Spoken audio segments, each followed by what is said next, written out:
Salute to you all. The brave never fall. Self-love through freedom and connection. So feel free to connect to the brave never fall on these social media platforms. If you find anything of value in this following podcast, hit that like button, subscribe and share, and support the brave and bold tribe growing one purposeful soul at a time.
How are you feeling?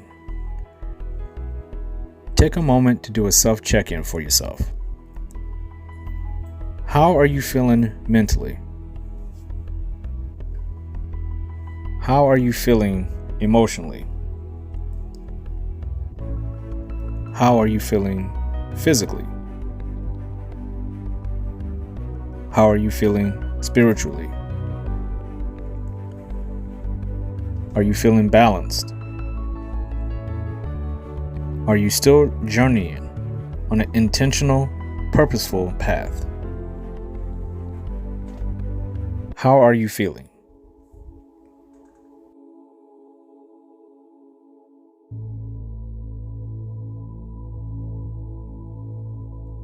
Balancing yourself is a healthy daily practice that will reliably keep you in harmony with your entire mind, body, heart, and soul.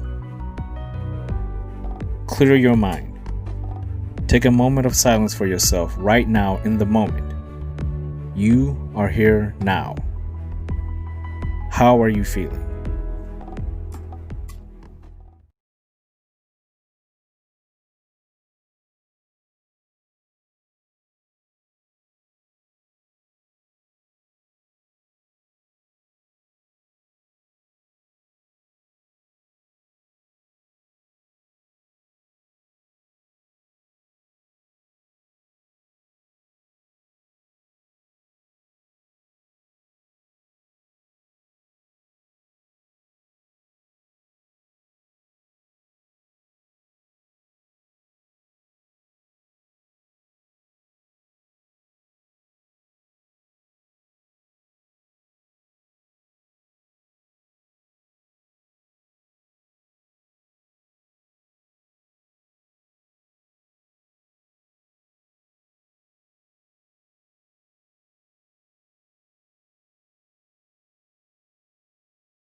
We are all born with souls that can be shaped into true kindness or true cruelty. Your soul defines you. The balancing of the mind, body, heart, and soul are all pieces that conform into one person, which is you. Who you are, what you choose to be in life, what others see in you, is what you project. And the only measure if that projection is actually true to your true identity, to your true purpose, is what you know is inside of you, what drives the vessel, which is your soul. Balancing your soul is just as much as powerful and just as much as purposeful as balancing your mind, balancing your heart, balancing your body, We focus so much on getting our mind right, on getting our emotions in check, on getting our body in shape. But we don't take into account that those three things, although can work well on their own and combined as well, work very effectively. But the examination or lack thereof of your soul is what's going to ultimately define what you are projecting as true to yourself. If your soul is at peace, you're at peace. Anyone can see that when they look at you. If your soul is in conflict, your projection will be conflict. People will see that, they will pick up on it. People are much more empathetic than they actually believe. It's the recognition and awareness that you have the ability to tap into something not only deep inside yourself, but something that you can also recognize in other people. And that's ultimately what I feel the soul is there for. It's not only just to drive your meat sack. It's there for you to understand, deeply understand, fairly or unfairly, whether you understand it completely or there's things that you need to figure out. Figuring out who you are helps you figure out other people who are important in your life.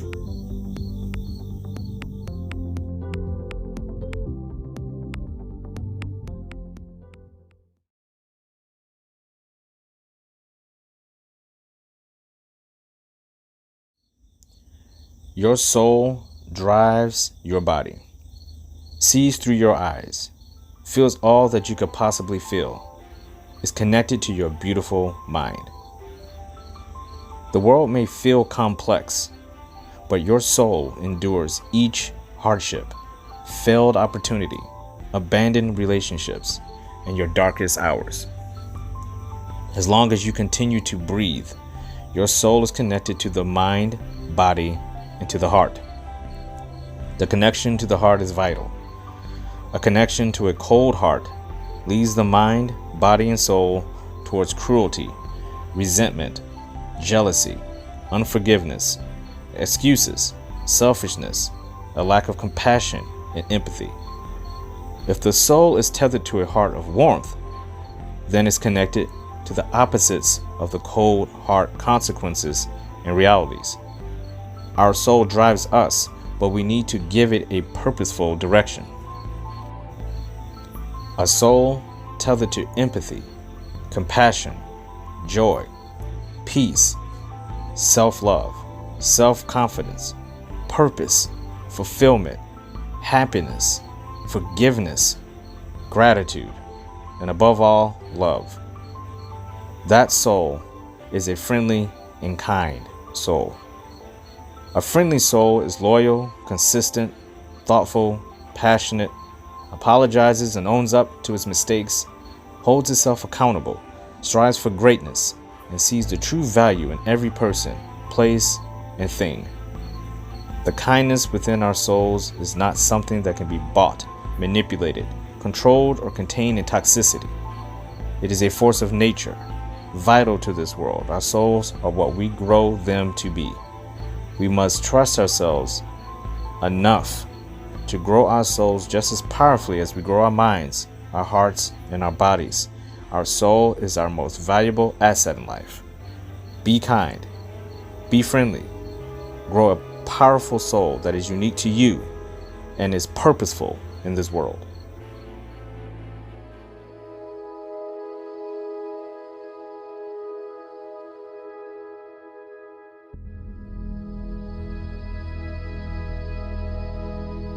Enterprise of Emotions, Strength and Happiness, Episode 3, Kindness of a Friendly Soul.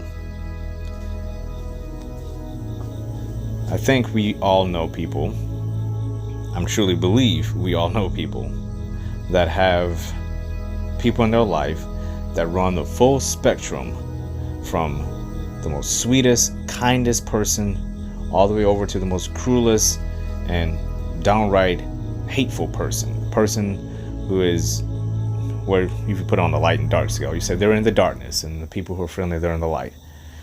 We can put labels on those types of things. When I say spectrum, that spectrum is so intricate, we will never be able to see all of the little intricacies in that spectrum of every single detail, every single person, why they make every single decision, why they didn't make the decisions. So I try not to put my mind in that state. I try to look at things a little more on a basic fundamental level, where you can look at a house or you can look at a blueprint of a house. Both of them will tell you a story about the exact same structure. The only difference is that what's on the blueprint can be modified. It can be reshaped. It's not set in stone yet because it hasn't been built, where the actual building that was built off of the blueprint is set. There's only so many things you can do to change it. You can add on to it, but fundamentally it is what it is. Unless you're going to knock down walls, bust out windows, tear up the foundation, it is what it is. Where if you look at the blueprint, you can look at it and say, I really just don't like that room over there. Let's just take that off and rebuild it right now. So I look at things like that as far as life goes. There are people out there who I see not as finished houses, but I see them as blueprints. There are things that they can fix now, and they don't ever have to get to building the structure, so to speak, quote unquote, where our lives are just, okay, this is it, I've made it. That to me seems like a foolish conquest of your own life. Like, that's a foolish pursuit of something that is never going to be what you envision it. When we get to a point where we say we have all that we need, yes, in a sense we do. We know when we're fulfilled, but there's always more out there. Life is always about more. We are still exploring the oceans. We didn't see the Marianas Trench and say, okay, that's the deepest part of the ocean. No need to search anywhere else in the ocean. We found the deepest part. What's the point of looking around any other part? No, we have to explore the entire ocean. We're still mapping the entire ocean. That's how vast that the ocean is. And our lives are the same way. You don't get to a certain point where you say, this is the most money I've made in my life. I should stop here. This is the best house I've ever had. I should just never do anything to it. This house is fine. Like, you're going to need to make repairs. You're going to have to add things on. You're going to take things off. Life is going to happen to the house. Life's going to happen to you. And life's going to happen to the oceans. Which is why it's so important to keep exploring it. Because everything is in motion. Everything keeps moving. Everything keeps changing. Everything keeps evolving. Whether you like it or not, life is moving on. You can choose to put a word on there like evolution. People don't like that word when it comes to human beings. They believe we are who the creator says we are. That only works if you believe in that creator. And then you have the other people who believe that life is flowing and it is what it is, and you should live in it and be as fulfilled as possible within whatever this world is to us. The exploration of our lives and who we are never stops because we feel like we're content and comfortable. It should move on. Just think of how content and comfortable we would have been if we would have said, you know what, we invented the light bulb. Let's just stop there. We shouldn't do anything else. We shouldn't advance this. We should just have this basic light bulb forever. Same with cars and planes. Should we have stopped when the Wright brothers had their first successful flight and say, see, we did it. No need to continue that. Just think about what the world would be like had that been the end of flight, space travel. We have to think about being more. Think about your education. What if someone said after you got out of first grade, okay, kid, you're good to go. You're set for life. You don't need to learn anything else. Same with high school. Could you imagine, even if you didn't graduate high school, if you just got to it and they said, you know what, I don't care what you do, this is it for you. You're never going to learn anything else, even whether you go, regardless if you go to college or not, you're never going to learn anything else. You think about that reality and you start to think, okay, life can't be about an end point. Life cannot just be about me finding the best version of myself and saying, okay, I found it. The best version of yourself is an endless pursuit. The best version of yourself, when people say that, that means today. That means you have to be better tomorrow, because the person you are today is going to end today. In some ways, you're going to die today. This version of you will die when you close your eyes tonight. Tomorrow when you wake up, there will be a new you. When you rest and you recover, anytime you have a moment where you can say, okay, I need to rest. That is one of the biggest indicators that there is change. You need to rest because that version of you is exhausted. It's time to move on to a newer, fresher version of who you are. Which is why I don't believe people who are on the quote-unquote dark side of the spectrum of cruelty and hatred are stranded there. They're not marooned in that darkness. The people who are on the other side, quote-unquote, who have the light, can't guide them out of it. That's what we do as life coaches. We take people who feel like they have no hope, no destination, no purpose, and they don't feel like there's any way in life they can be fulfilled at anything. And we say, no, you are not in a void. You're not in a vacuum. You're not in a black hole. We can pull you out of the event horizon, and we can pull you back over to the solar system, get you back over to the sun, where you can completely see your life. And not only completely see it, get rid of the structure that you created, and let's start with a fresh blueprint that is interchangeable. And until you find the exact pieces that you like, then and only then will you start laying down the bricks.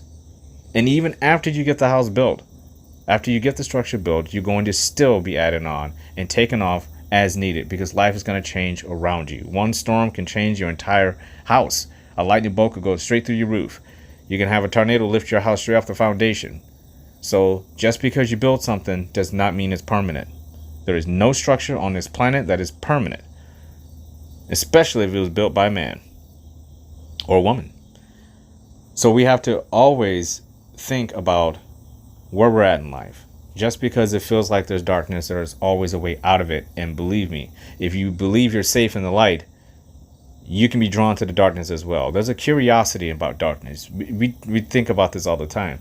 When there's something in the corner, you feel like there's something in your peripherals that's, you don't not look, you look. And the same with the darkness. When we are in the light, we are drawn to darkness as human beings. We want to see and unlock things that are unknown. We talked about the perception of the unknown. Unlocking the unknown parts of ourselves means we're turning darkness into light. So if you're going to do that, if you're going to purposely go towards the darkness to unlock it, and you want to find out the mysteries about yourself within that darkness, and you feel like you can help other people by doing that, or you can gain fulfillment and more purpose and clarity about your life, then what is the intent behind it as far as who you are inside? And it's your approach, it's your awareness that I believe makes a successful blueprint become reality. Who we are. Are we people who are kind and friendly? Are our souls genuine? Are we trustworthy? Do we trust ourselves? Are we full of discipline and self-love? And do we have self-confidence and self-respect and self-awareness about the clarity of who we are? Are we capable of having clarity? What are the things that are distracting us from being who we want to be? And the greatest question is, do you want to be kind? Do you want to be civil? Do you want to be compassionate and understanding and empathetic? Do you want these things? Do you believe that these things will lead you to success? Do you believe you are truly, truly, genuinely kind and friendly? Or are you somewhere in the gray area? Or are you down further into the darkness? And does someone need to help you come back out of it? Is there something you need to help you come out of that darkness? We all are human. We all have moments that we have bad judgment and we misunderstand people. We can't remember things in detail. We lie to ourselves about things that we know are not truths about ourselves in particular and about other people. We have the tendency to judge other people. We judge ourselves by other people. We compare and we contrast ourselves with other people, what they have, what they don't have. We put labels. We want to control people. We want to slap on artificial labels on relationships and our jobs and our careers. We want all these things. But we often as people fail to just dive a little deeper into who we are. One of the things that I love to do is connect with my soul. And a soul is all about perception. It's about you understanding who you are. You have to block out the outside world, and you find in your heart that even in the moments when you get angry, when you're tired and you're exhausted and you don't want to be bothered with anyone, you know deep down in your soul that it's a moment. And that moment, have you not had self-control, if you don't have self-control and self-discipline, you're not aware of the type of person that you are, that moment where you have that little bit of anger can turn into a fit of rage. And next thing you know, you're having to find yourself apologizing to people. You're having to spend unnecessary money on things that you destroy because you threw something, you punched something. You're having to repair relationships with people and places and things that if you just have that moment and say, you know what, I'm going to choose to walk away from this moment. I'm going to the area of darkness and I don't feel like going there right now. Goodbye. You have to say that to those people. You have to do that with places and things. When things start to come in your life and you feel you've been pulled away from who you are, especially if you feel you're a kind, compassionate, empathetic person and the world is starting to come at you in a way where you're not liking some of your reactions to people, because we're human. We all do this. You're going to get angry. I don't care how nice and kind you are. There are things that are going to frustrate you. You're going to get angry. You're going to have bad days. You're going to get a little down on yourself. You're going to lapse in your discipline. But that's all part of the journey. You cannot get better if those things do not occur. And when they do occur, they remind you of, oh, there's friction there because I know who I really am. And I don't like that this person, place, or thing is triggering me in a way where I'm getting angry. And you have to ask yourself those questions.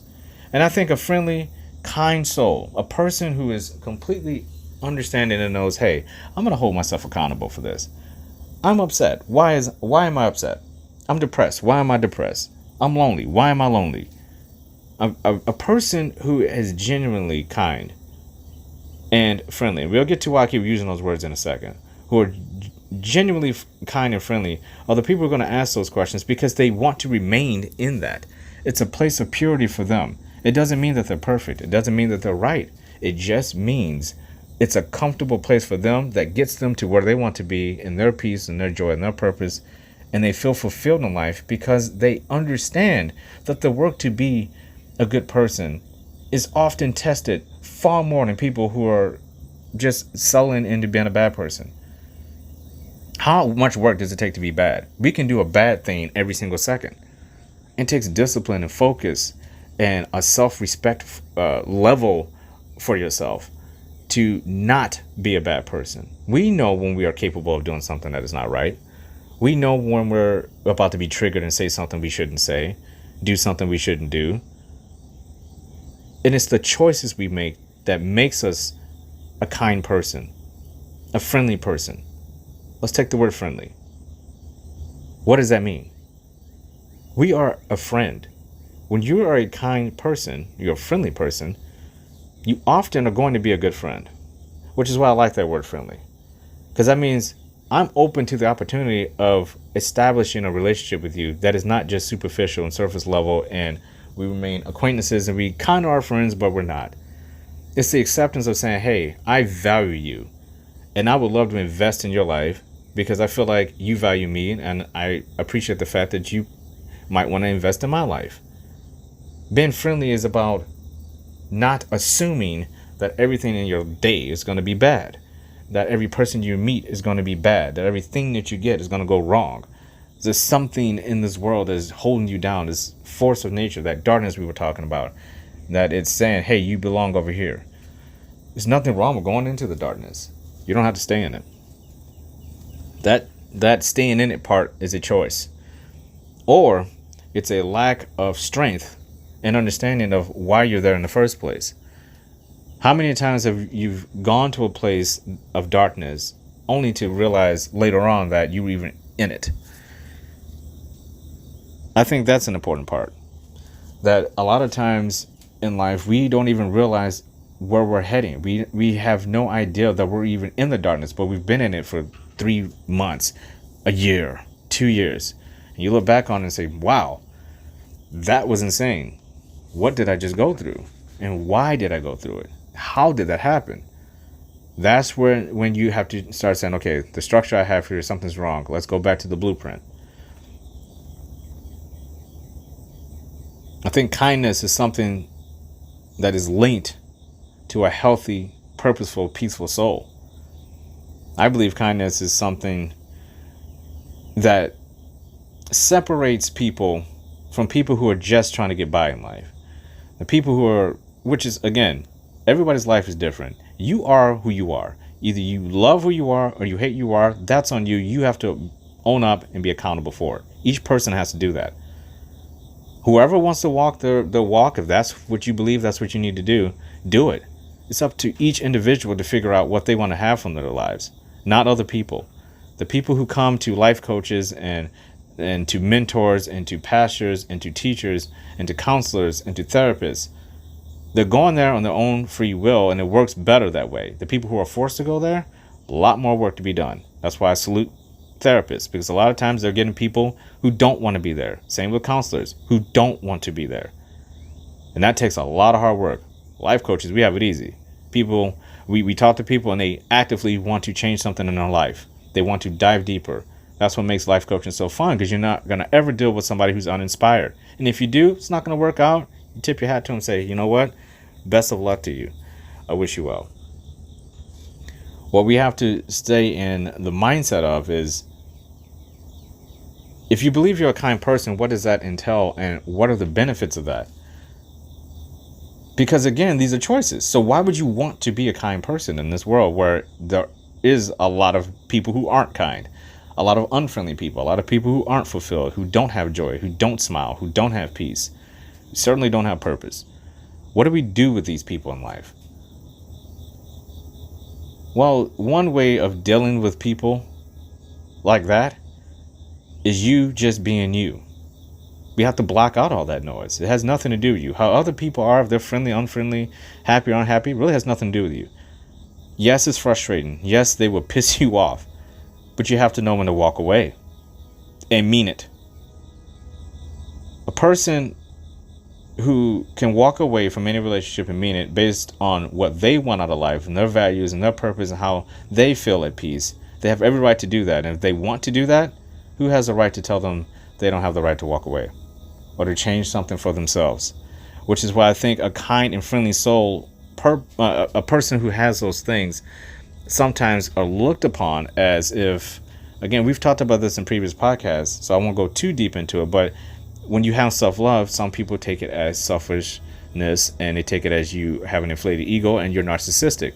Now, if you dive deep into that, it's actually the polar opposite of that, because it's the actions behind it. If a person has those qualities and they're full of self-love, but they're not friendly, they're not kind, they're not empathetic, they're not compassionate, all they care about is themselves, they're selfish, and they manipulate people and control people, you know what? You got something there.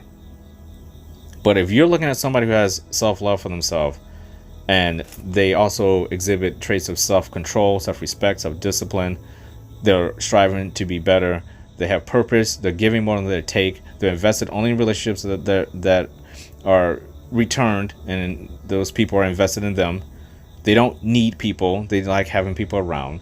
They're not neurotic, they don't wake up every morning feeling like that life owes them something. They hold themselves accountable, they know when to apologize, they have forgiveness in their hearts, they're not resentful, they're not jealous. So in that regard, if you're going to talk about self-love, those are the differences. If you look at somebody who says, I have self-love, and he's in column A, and the other person says, I have self-love, and she's in column B, and you start going down those traits, now we can start to see the differences between a narcissistic person full of self-love and a person who is just living a life of purpose and fulfillment, and their heart seems a little more genuine, kind, and warm. So yes, self-love can lead you to an ego problem. But having a kind, friendly soul, let's take it back to the soul here. That means all of that inner work is in there, which is why fakery is just huge right now, especially in social media. Because anybody can post a picture and be smiling their ass off, and only the people who know them best will know the real story behind that smile, behind those eyes. I have learned that worrying about what other people's intentions are is their problem. You have to let people be. You have to let people live their lives. So me evaluating whether or not someone is fake or real really doesn't do anything for me in particular. I try to tell people, especially people who seek guidance from me, is that if you put all the energy into other people, what energy do you have left to put into yourself? So what difference does it make to me if somebody comes up to me and says something I don't like? I'm going to walk away, and I'm not going to waste another second with the conversation. It's just, there's no point to it. I have too much I have to do. There's too many things that I want to experience throughout each one of my days. I want to stay in a place where I want to focus on the people who deserve my attention and my time. Because remember, your time is the most valuable gift and thing you could ever give to another person. Period. You know, your time has no monetary value. It is literally priceless. And if someone is going to actively come towards you and say, hey, I want to have a conversation with you, and they bring some energy that you're not aligned with, my advice is shut it down, walk away, unless this person deserves your attention. And if they can't talk in a respectful manner, don't do it. And this is going back to, again, your soul. A friendly, kind person will give people the opportunity to be themselves. But that doesn't mean we have to stay tethered to these people or to these places or these things in your life.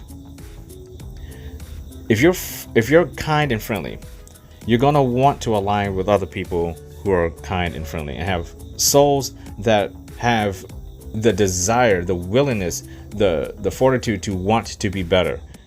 You're aligning for a reason. It's not about aligning because you guys are both in the same tax bracket, or aligning because you both go to the same church. It's something deeper than that. When you start going into the soul, again, down to the blueprint level, when we can look at that, if you're aligned in that way, in all the ways that people cannot see,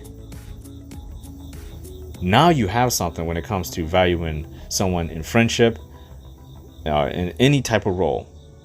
Especially if you're going to be with this person for a very long time. And that's meaning like close family members, spouse, boyfriend or girlfriend, your children.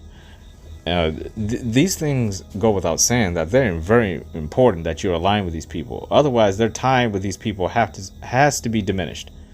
And I have a general rule, a boundary. If I don't feel respected, I don't speak. What is the point? I'm not going to convince someone. I'm not going to sit there and try to convince someone they need to respect me. Either they do or they don't, because ultimately it doesn't matter if they respect me or not. I respect myself too much to even give a damn if they want to respect me or not. I just say, okay, you clearly don't respect me, so what is the point of me even having a conversation with you? I'm not going to convince you in a debate of all the reasons why you should respect me.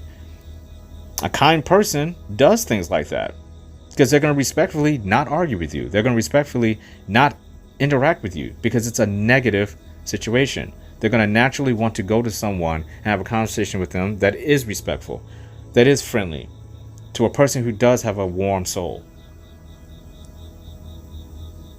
The message here is about alignment. It's about alignment with who you are first, because we have to ask ourselves again, what do we want out of life? If you're a kind, friendly person, you're going to want kind and friendly people around you that are going to help you in life. They're going to make you feel, this is why I'm alive. I may not know what all this is around me, but I know why I'm alive. And it doesn't matter to me if the people who don't understand me like me. What difference does it make? The people I value most, I love them and they love me. I respect them and they respect me.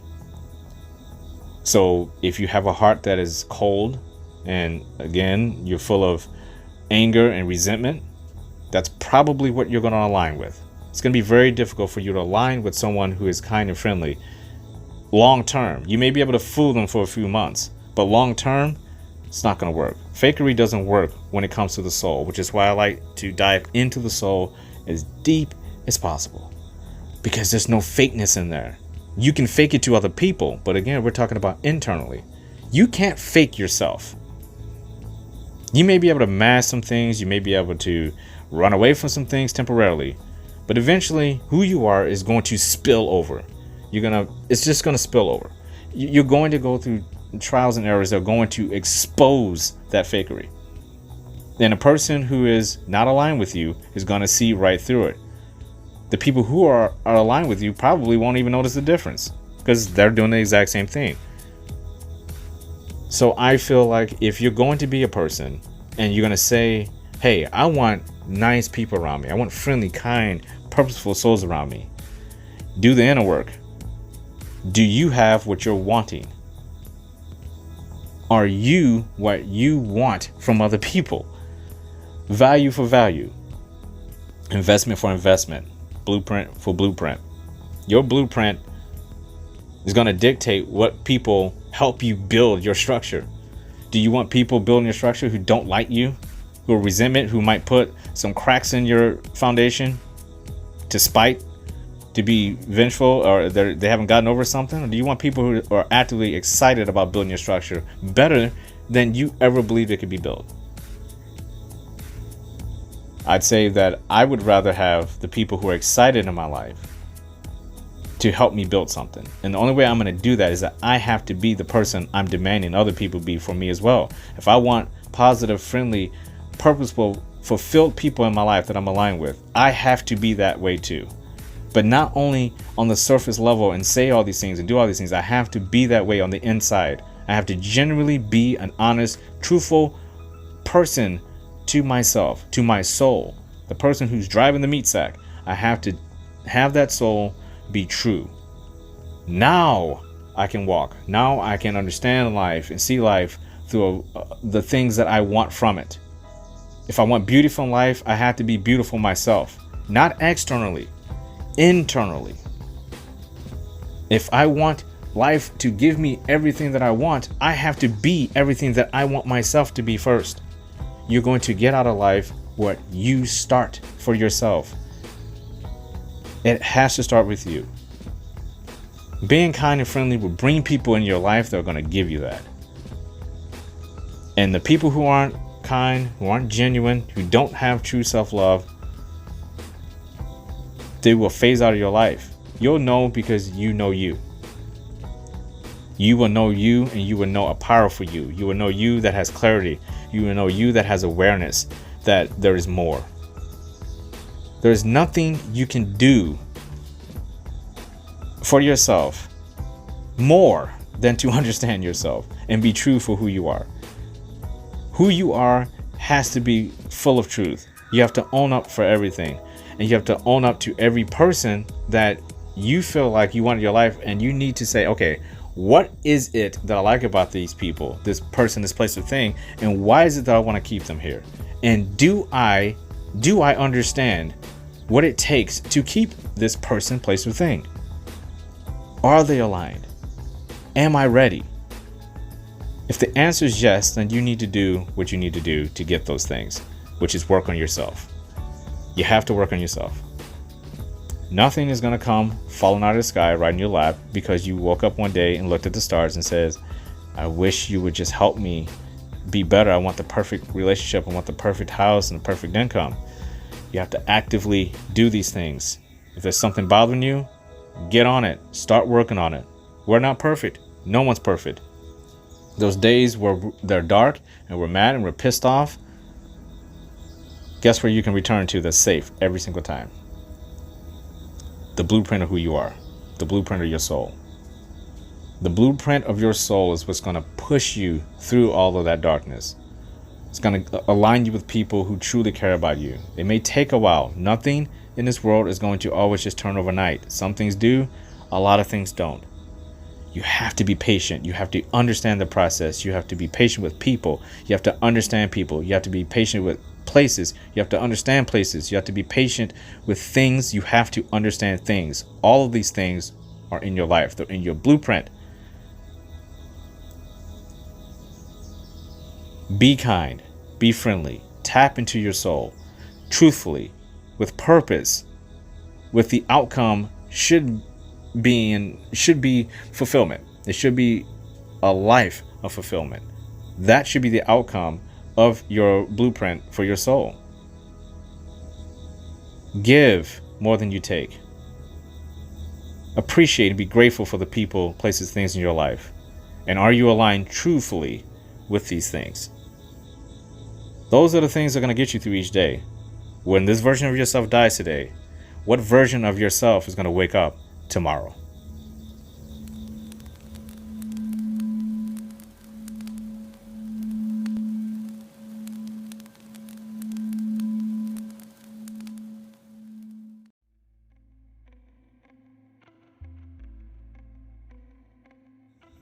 Your mission for today is to ask yourself, what do you feel your blueprint of your soul looks like? If you can map it out, if you can put down all the words that identify you, your individual, your beautiful, unique self, if you can find out all of those things, what would it look like? What does your blueprint look like? Your true blueprint of your soul. What words would you identify with your soul in this moment? Not the best version of yourself 10 years ago or 5 days ago or what you want to be, but right now, this version of you today. What words would pop up that would define you, define your blueprint? If an architect walked up to your blueprint, looked down upon it, what words would that architect's eyes gravitate to? What defines you? What people, who are the people that are going to help you build this structure? Help you be there long term to make sure that the job is done. That are not going to judge you while you're building it. That are not going to laugh at you. They're not going to abandon you. They're going to understand you and be patient with you. They're going to understand you may have to go back to the blueprint more than once. The architect is looking at your blueprint. What's down there? What do you see? What's in your soul? What words, what things are conjuring up when you think about who you are inside? What can you do with it? Are you fulfilled? Are those words aligning truly with you? Are you being truthful with who you are? Keep looking at the blueprint. What's down there? Who are you? What more can you add? What should you take off? That's your mission. It should be your mission every day. This isn't a one-stop shopping mission. This is a mission that you're going to take on day after day after day. This is your day. You are here now. These are your moments. You own them. You are brave, bold, powerful. You do believe in yourself. You know you have more in the tank. You know the glass is half full. There is still more room for improvement. There is no end. Believe, believe, believe in yourself. You do believe in yourself. You do believe you can do whatever it takes to get the job done. You don't procrastinate. You don't embellish. You don't lie. You're true to yourself. Peace is in your mind. Peace is in your heart. Peace is in your body. It is definitely in your soul. You are greatness. You have purpose. Intentful purpose. You are here for a reason. You are ambitious. You are loving. You are kind, empathetic, compassionate. You are self-love. You have self-control, self-respect. You are joy, peace, freedom, happiness. You are connected to everything in this world and in this universe. And if no one has told you this today, I love you. You deserve to hear that. Salute to you all. The brave never fall. Learn, laugh, and level up.